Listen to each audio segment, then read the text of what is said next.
Hong Kong's government announced a $2.4 billion stimulus package on Thursday to cushion the blow from the ongoing protests and trade war. Hong Kong's economy has been badly hit. It grew by just 0.6% last quarter. Nicholas Lardy is here. He's a senior fellow at the Peterson Institute for International Economics. Mr. Lardy, thank you so much for being with us.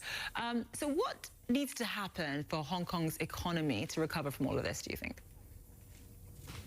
Well, I think recovery is going to be a long time coming. The tourist industry is hurt. We'll have to see if the demonstrations continue to disrupt the city. Some corporates may move out of the city in favor of Singapore, for example. So I think this will have a lasting effect on Hong Kong. Recovery will be slow. And what sort of impact will it have on Hong Kong's international reputation as a major financial hub in the region?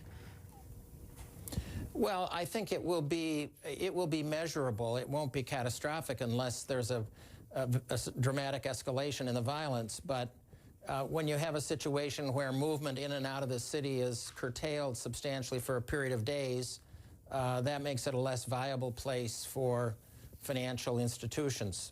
So they've announced a $2.4 billion stimulus package. What does that money need to be spent on to really have a measurable impact?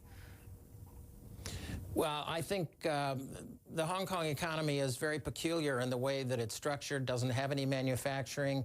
It's a service economy, and I think a stimulus program that's directed towards services will not be so effective.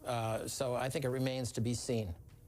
And just in terms of other news that you've got out of China, Alibaba actually reported their earnings. They did extremely well, which was interesting given the sort of Chinese sort of economic slowdown that everyone's been talking about. How have they managed it? The Chinese economy has been managing pretty well. I think they have some very strong consumption demand. There's high consumer confidence. And the trade war has had some effect on the economy, but it's been relatively small so far. And looking at China's response to this trade war, obviously the Chinese came out today and said that they are indeed going to be retaliating. At one point, they said that today, that they are indeed going to be retaliating, given Trump's threats of tariffs. Is that a smart move by the Chinese, given that it's their economy that is suffering the most in this trade war? Well, you know, I think they've been very moderate in their responses. They have responded less in terms of tariffs and other measures against trade than the United States. So I think we'll have to wait and see exactly what they do in response to the tariffs that will take effect on September 1st. But I think it's likely to be not proportionate, be less than proportionate.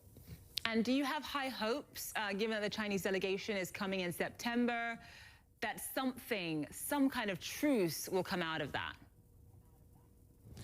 Perhaps, but it may not be very long-lasting.